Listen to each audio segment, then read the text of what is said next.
Okay. So with the short answer stuff, we'll kind of go over this the short answer. So if we look at, and most of this stuff was again with Server 2012, and it's just a kind of a good review of some concepts as well. So I kind of want to review these concepts. We'll spend a good, I don't know, 20, 30 minutes reviewing the concepts, and then we're gonna go into some new stuff with file servers and shares. So if we look at the different versions, all right. So what were the different versions of Server 2012 or 2? Standard. So there was. So let's start off with like the most powerful. What's the most powerful version? Database. The data center. So data center. That was kind of the most powerful. What's the big thing of data center? Like, why would you use data center versus standard or the other one? Unlimited VMs. Yeah. So as a host for Hyper-V. So data center, mainly people are using that as a Hyper-V host. Okay. Your VMs that are running, you really probably wouldn't need them to run data center. Those would probably run the different versions of those fine. They wouldn't necessarily need the data center for for running, unless you're doing, because that other ones support pretty good features without having the data center. So data center, then what's kind of the next one over here? Kind of Enterprise. So is there enterprise with 2012? So there's server, there's data center. Now 2012 has enterprise. There's standard. Something else with the E.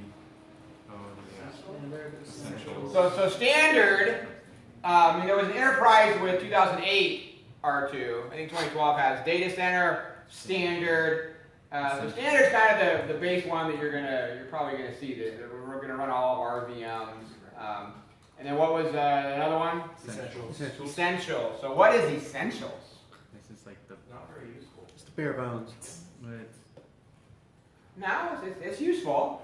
So it just comes with core server features. no. Isn't What's- this like the small business one? Yeah. So server essentials is actually pretty cool. So server essentials is the evolution of SBS. Okay, so SBS is the small business server.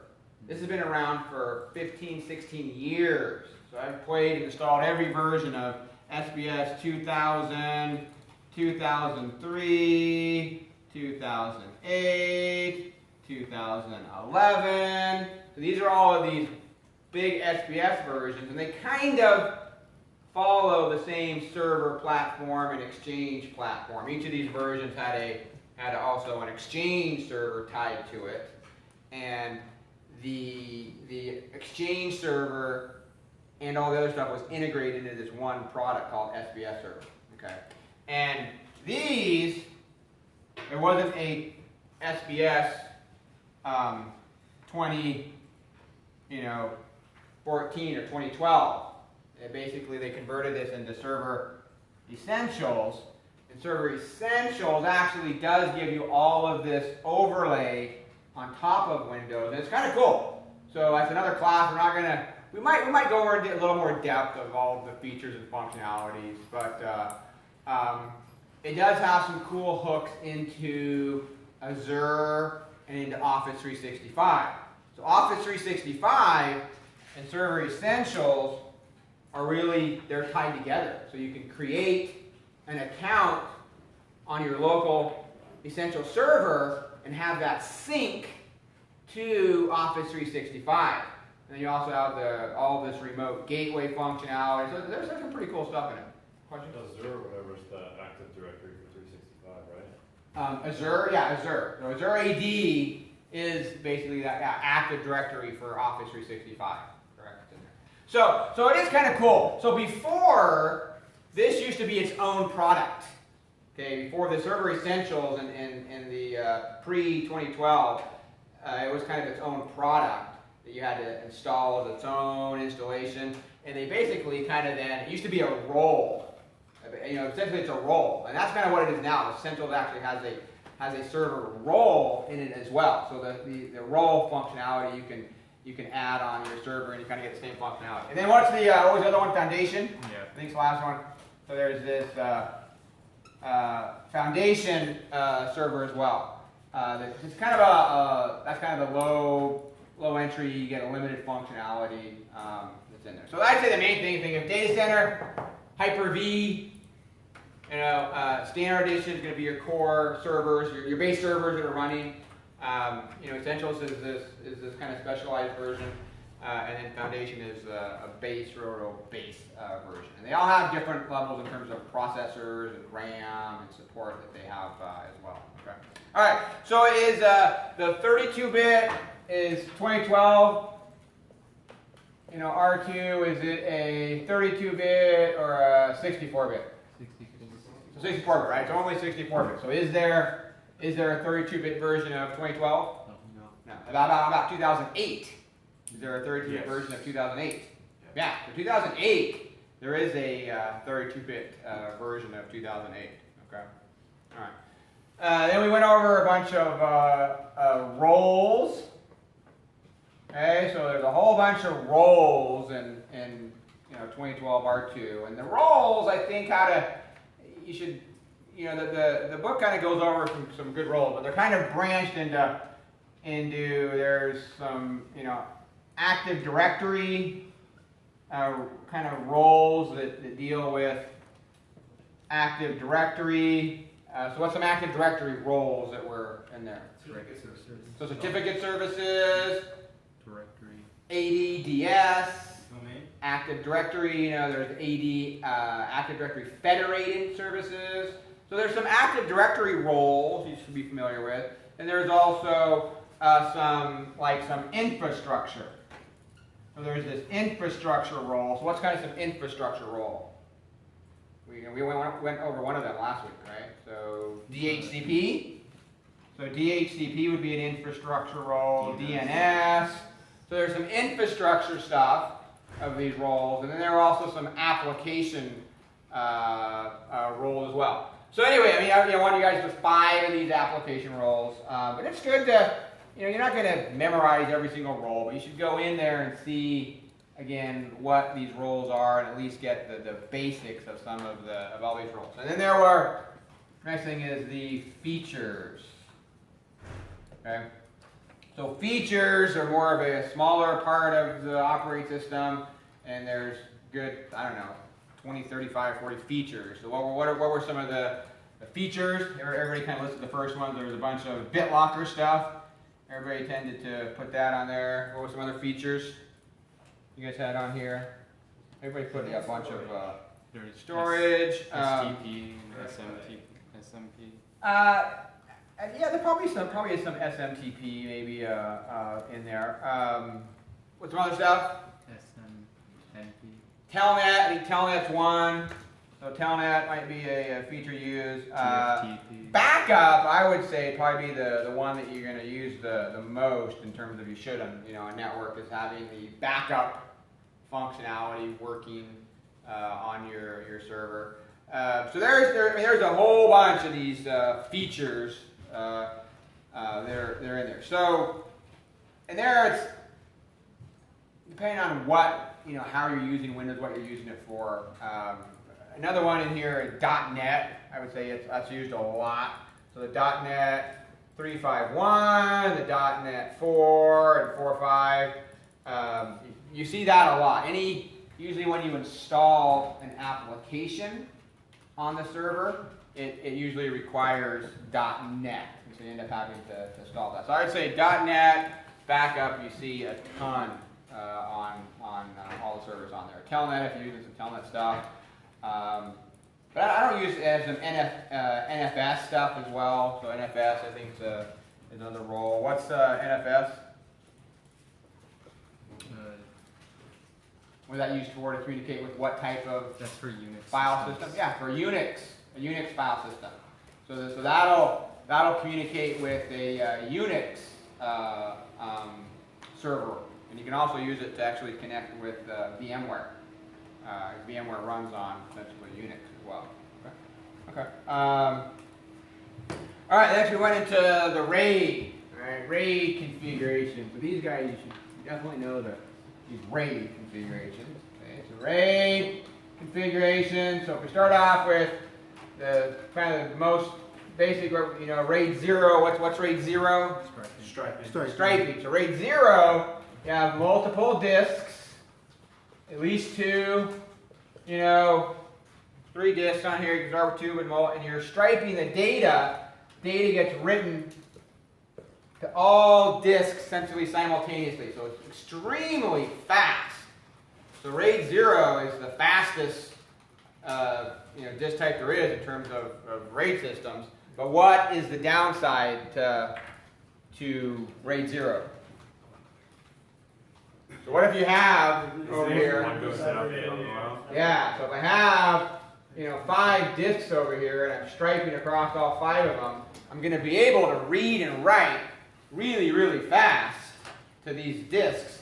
But if one of these disks all of a sudden fails, okay, do I still have data on the other disks? No, you lose everything. So you basically lose everything. You're not able to rebuild that lost information because there's no parity bit. So here, you want to be able to have really good backups, or you don't want this to store data. Okay. All right. Then we dive into RAID 1. So again, this is striping. And then we go into RAID 1. So what's RAID 1? Mirror. A mirror. So here we've got basically 2 disks, right? And we're writing the exact same data to both disks essentially simultaneously. Okay? So in this mirror, you have, if I lose one disk in my mirror set, what happens? Do I lose any performance even if I lose a disk? Yeah. No. It'll Not really. You're not going to really lose any performance. Okay? Because this is hooked up to the controller, and the controller is basically writing the same data to both disks at the same time. So if I lose a whole disk here, this disk goes out in my mirror, you really don't even take a performance hit. Okay? And you get an error. Hopefully your systems you have a RAID controller that's not going to blink when it does that. It's just going to continue on, and you get a warning saying, hey, you had a disk fail, but it still is able to write to that disk. So this is very, very stable in this environment. And normally, if you have this and you had a hot spare, okay, so you have the ability to actually have in these things a hot spare. So you can have this hot spare as a third disk just in the drive ready to go, set as a hot spare.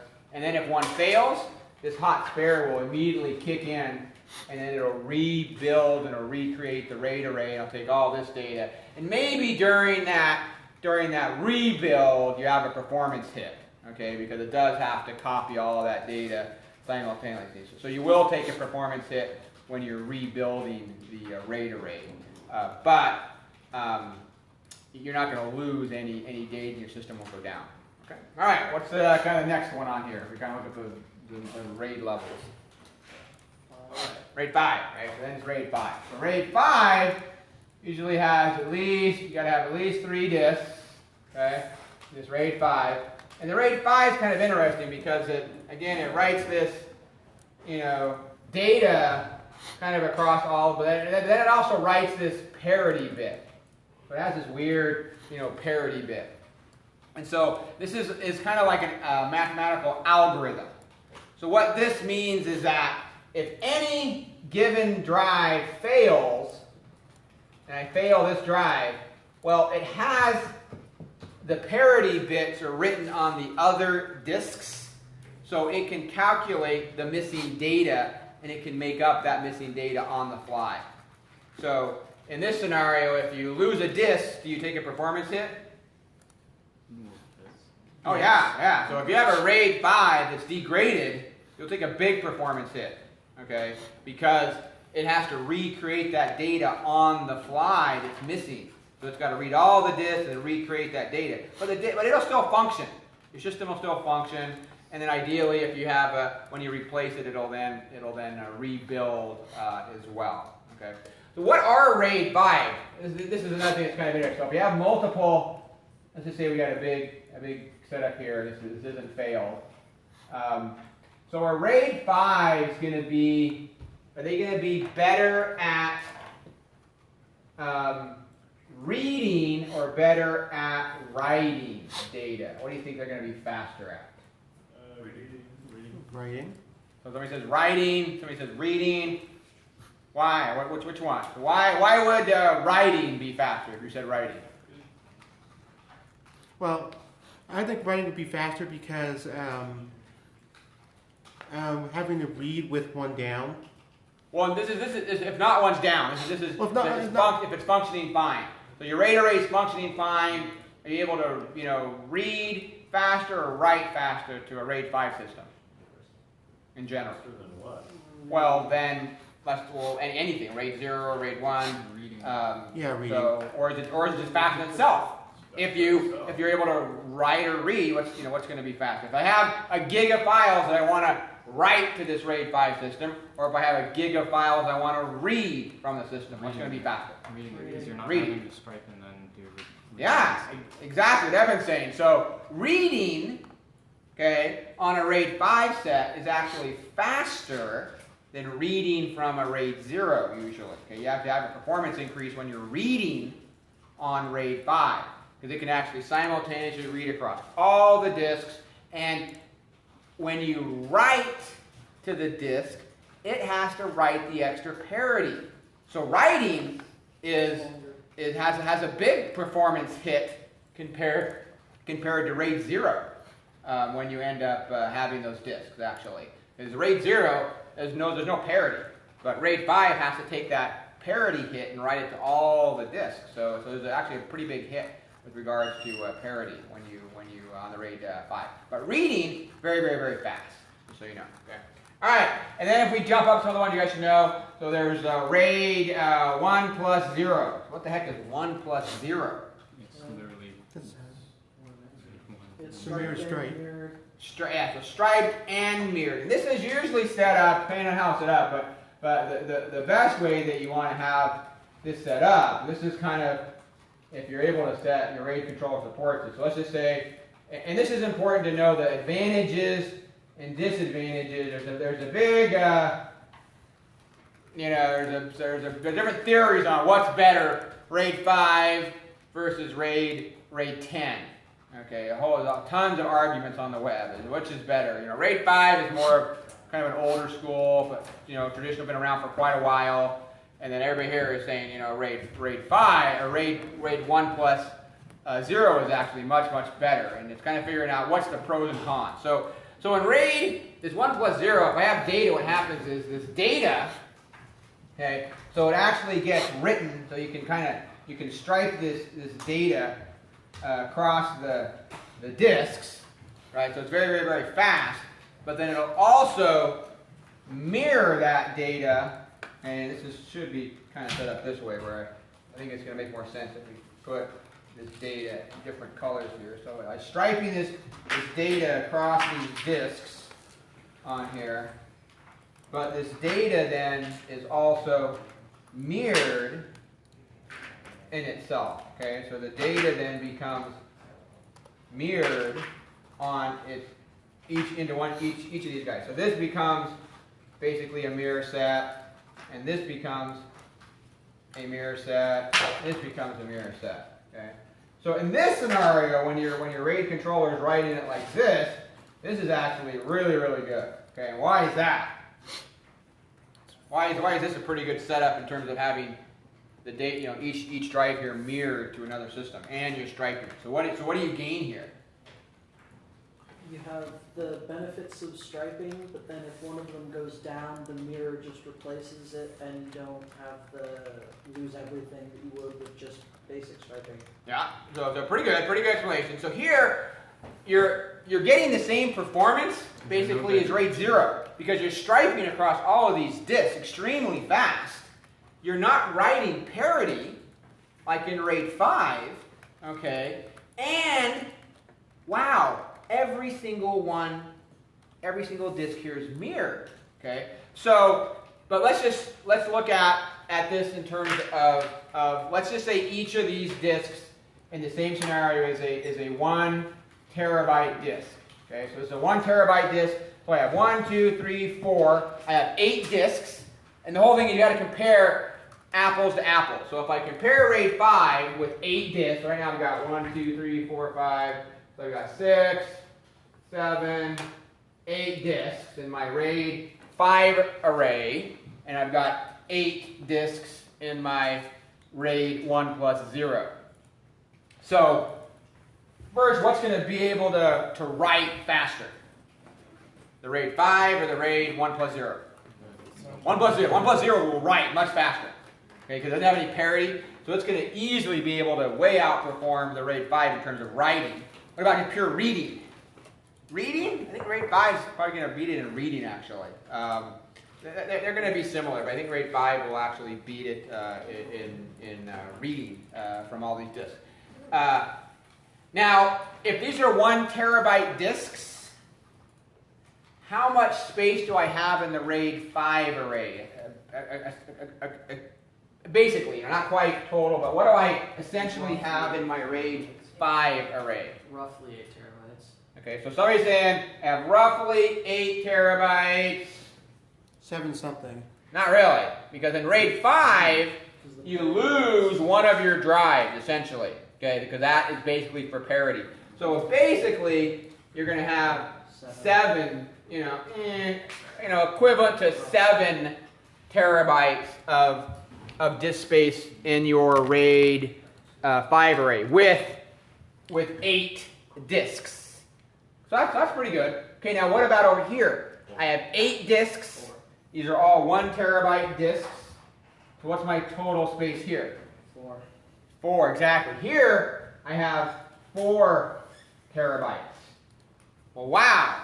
So now there's a whole, you could do the actual cost, if you wanted to cost the disks, okay? And let's just say each of these terabyte disks cost you, $1,000, right? So obviously both of these are going to be the same, but what if you wanted to get 7 terabytes of space in your RAID 1 plus 0? How many more disks would I need? I have 14. No. 14 total disks. So I would need 14 total disks. So I would need, basically I would need to have 1, 2, 3, 4, 5, 6. I'd have 6 more disks.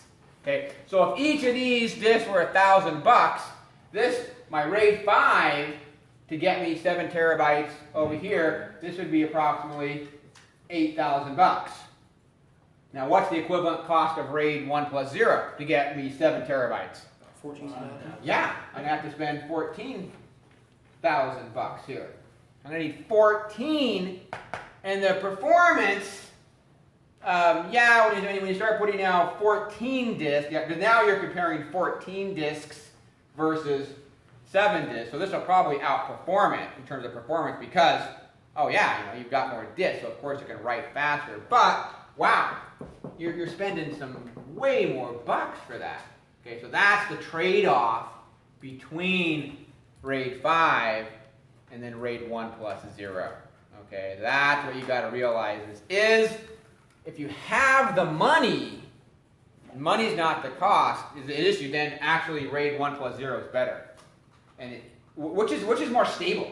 So this is what's interesting if you look at the scenario. So here I've got 7 disks here, or whatever. I got 8 disks here, and I have 8 disks over here. Okay, so I got the same, I said I have 8 disks over here, right? 8 disks here, and we've got 1, 2, 3, 4, 5, 6, 7. So I got 8 disks over this scenario as well. So we want to have the same amount of disks in both my RAID 5, my RAID 10 scenario. So give me 1 second. So how many drives can fail in my RAID 1 plus 0 and I'm still alive? If it's the right 4 drives, 4 drives. Yeah, so I could have this drive fail, right? Boom. Am I still up and running? Yep. Yeah. Because it's going to automatically go over to here. Do I take a performance hit when this drive fails? Yeah. No. Not really. Not really, because it just goes to here. It's not writing any parity. So what if then this drive fails? Am I still okay? Yeah, I'm still okay. And then what if this drive fails? You're still okay. Yeah, and then what if this one over here fails? Still fine. Yeah, so you can lose Never seen more drives.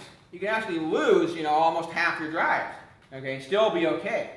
So that's the one benefit of the probability when one drive fails, right? So if I have, and you can calculate this, but if there's 8 disks and I have one drive fail, I've got 7 more. What's the probability of the other one in that mirror set failing instantly? Right? Not that great, as you increase the number of disks, that percentage keeps getting lower and lower and lower and lower. Now, versus RAID 5. RAID 5, if I have one disk fail, okay, what happens to my system? It takes a hit. I take a big performance hit immediately when one drive fails. Okay.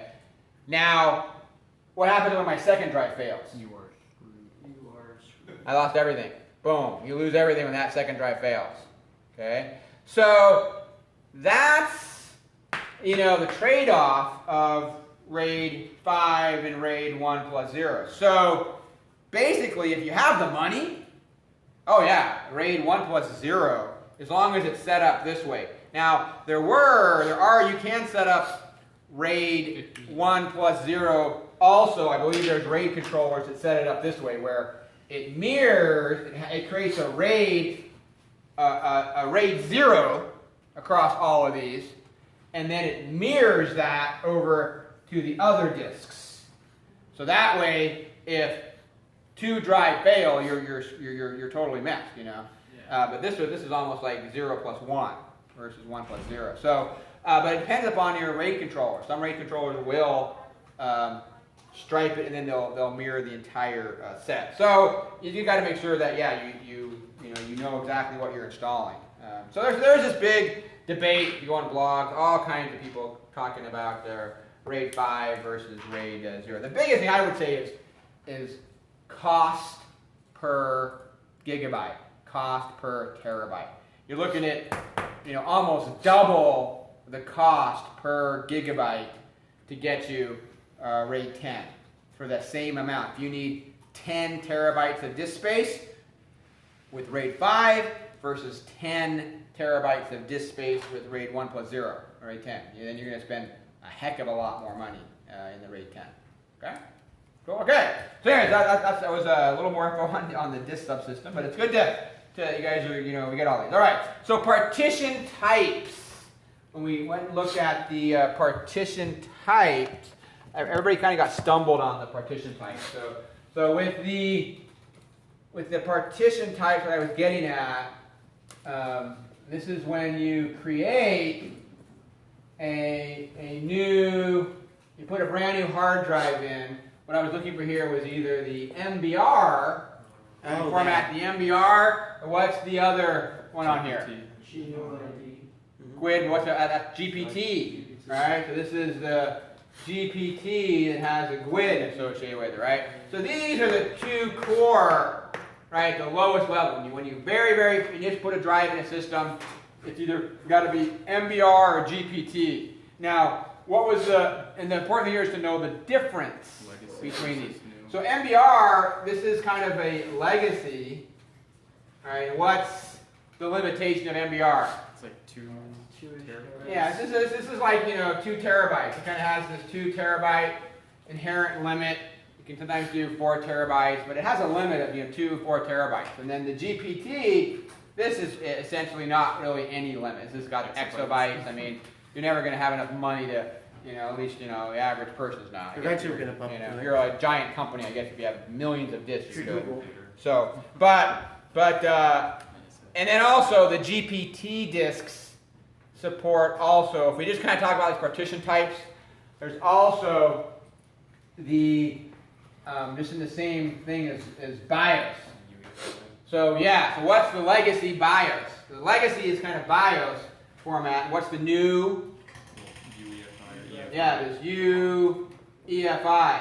So this UEFI is this newer format of a BIOS, and you can kind of get this in any new computer with Windows 10.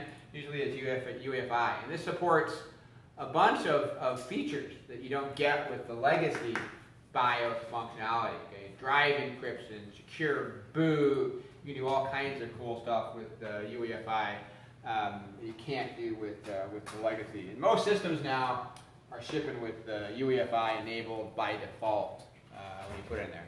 Okay. Even though most people don't use it. In the home world, no. In the business world, I would say yes. Okay. All right, then we went over DNS. Okay, so what's DNS? Domain names. So DNS is a domain name server. And what's the big purpose of DNS?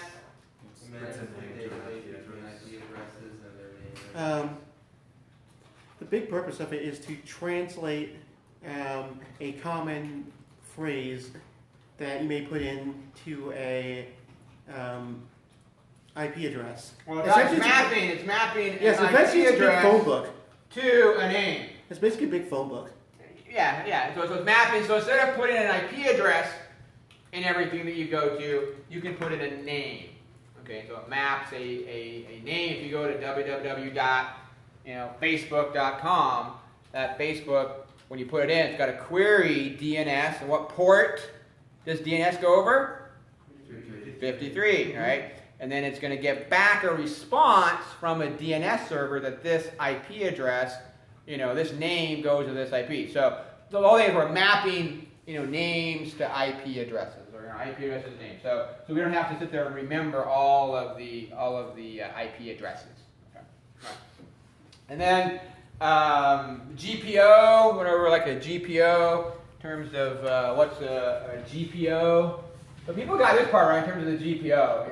What does it stand for? Group policy object. A group policy object. This is kind of a part of Active Directory in terms of GPO. And then what I was looking at is where can you apply the GPOs? They can be applied at 3, and a lot of people got this. They were just confused on this. So you can apply a GPO either at what's called a site, or a domain, or a OU.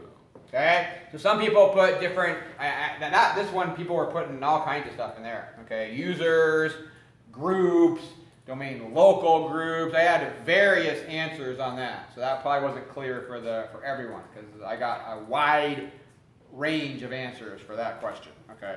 But that, you should know that the GPO can be applied to a site, a domain, and a OU at the highest level. Now, when you break up a GPO into its components, what does it then get applied to? And this is what might have been some people got it confused Is with. that the universal? No. It gets applied to domain local forest. No. So this is where you can apply. You can apply it to site, the domain, or the OU.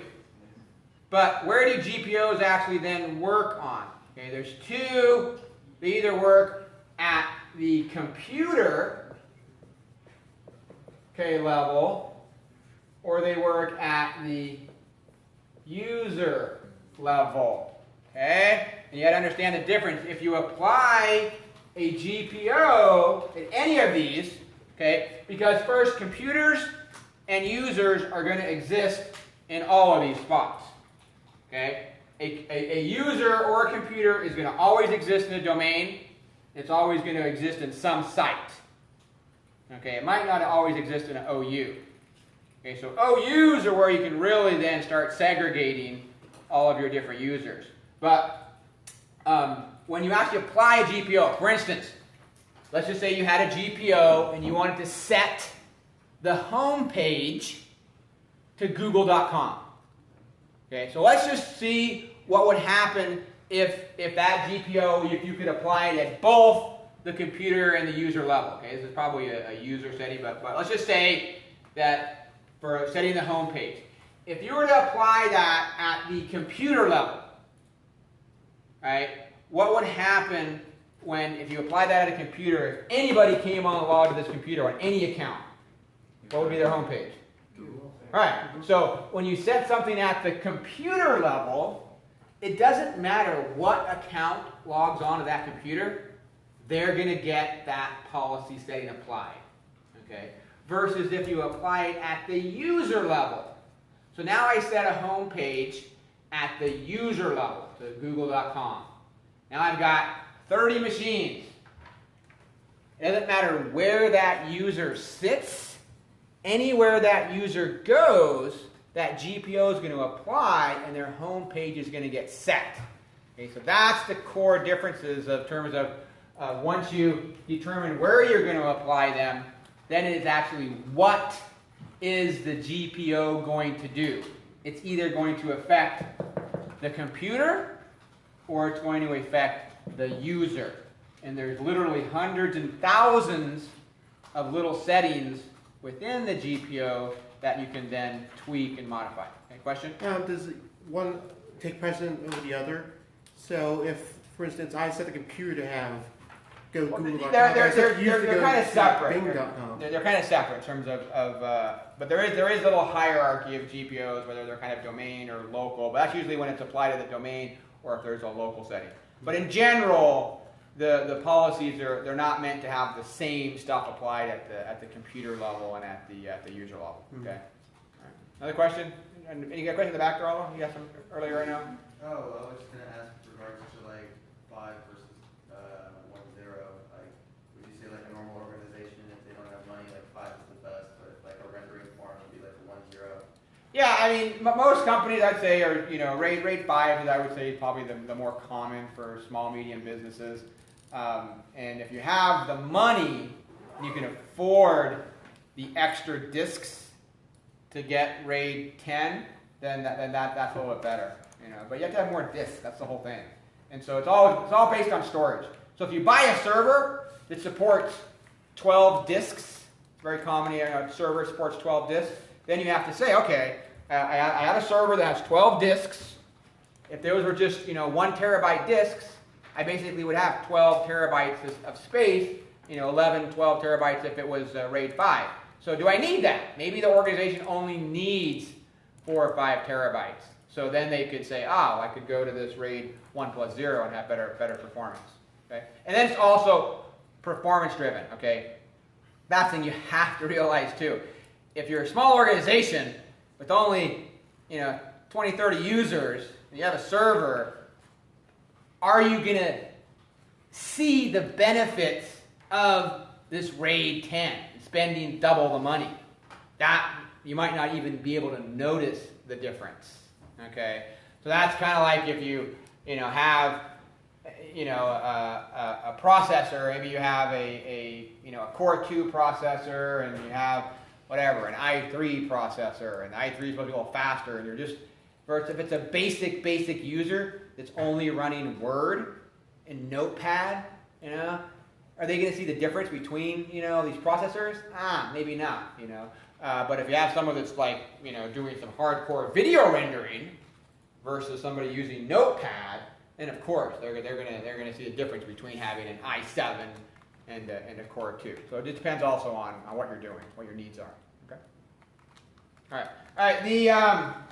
So what was our next step on there? Was the ports. So the next thing kind of dives into our ports. And all these ports you guys should know. Okay. So if we go over the ports, my green marker's dying. So these ones, I think you guys should know all of these. So SMTP. What was that first of all? Some people I had a few people that just gave me the name of what these were, but they forgot the port. Okay. So this is simple mail transfer protocol. So that's good to know. But I want to know what port as well. So what's this port? 25. Okay, so you should definitely know that this is going through 25. Okay. Question? No, I just didn't know how you understand. Oh, okay. All right. So we got SMTP, port 25, DNS. 53. You just said 53 too. 53. Okay. RDP. 339. Yeah, 33. 89. 89. Okay. POP. And these ones you're going to see, I think, anyway. What POP? 110. 110. And what is POP, first of all? What is POP? It's a type of mail. Yeah, Post Office Protocol, Crappy version mail. 3. So it's an email download only protocol. So this is a legacy from the early 90s, mid 90s. I remember first setting email. That's all you had in the beginning. Okay, so before Exchange Server was out, you had these legacy POP3 email servers, and you had a POP client. And how those work is they would actually download the email. So back in the day, you wouldn't believe this. So the first email server we set up, this was in 94, 95. So might be people here not even that, weren't even born then. I tell you, it's ridiculous. So the first email server set up was called these little Interjet boxes, and those actually had a asynchronous modem dial-up connection to the internet. Okay, this is before companies had common DSL T1 lines, weren't even common. Okay, in the early 90s. So how it worked was you installed this box, you configured it, it was all pre-configured, and it actually had a modem. And you plugged it into a modem, a cable, a telephone cord, and every half an hour, the system would dial up, it would connect, and it would download your email. Right? And then on the client side, we had clients loaded and they'd get their email, but this was every half an hour it dialed up and got email. That's how. So when you sent email back then, it was very common to send email, and you might call the person the next day. Did you get my email? It wasn't anything instantaneous like it is today. So that's a type of POP3 email because it just downloaded the actual email from the server. Okay. Versus IMAP. Okay, so IMAP 4. What's IMAP 4? 143. 143 unsecured and 993 secured. Yeah. So and all of these they do have secure ports and unsecure. So these are kind of all of the unsecure ports we're going over now. So what is IMAP used for? Same thing, but it's not downloaded. So it's an email, and I would say it's still a legacy email protocol, IMAP 4. And this is a synchronization protocol, whereas POP3 will download the email only. IMAP 4 has the ability to synchronize the email in your in your local email client with the server. Okay, so that was a big difference between this POP3 and IMAP is the synchronization. Okay, and then some very common ones. HTTP, ports that 80, and that's basically internet traffic. Okay, and there's HTTPS, which is 443. Okay, so I'd say out of all of these ones, man, this HTTPS you see everywhere now. Okay, everywhere. And why is that? SSL. It's SSL, so it's secure. And what else? It's always open. Okay, so what they're doing now, for instance, a RD gateway. Okay, so it's another concept. If you have RDP, so you've got your RDP traffic that normally goes through 3389. If you send this through what's called an RD gateway server, what happens is it actually creates a tunnel, okay? And it creates this tunnel. This tunnel is 443. Okay, so this is 443 HTTP. Okay, so HTTPS 443. So it's secure, and inside the tunnel, they then run 3389, and they encapsulate it inside of the 443. So you're only running 443, and 443 is always open. Okay, so this is like they're encapsulating protocols within protocols. This was basically an invention. They had to invent this technology because 443 is the universal open e-commerce port. Okay, there's trillions of dollars a day that run through 443 globally. You never will ever see 443 closed anywhere. It's secure. It's encrypted. So, and they're starting to do that with all kinds of stuff of basically encapsulating different services and functionality inside of a 443 tunnel. Just kind of FYI. Okay. All right. Any questions in regards to that, in terms of the info here? So I think everybody did pretty good there in terms of getting these answers. There was only a few spots I saw were a little bit, off in terms of people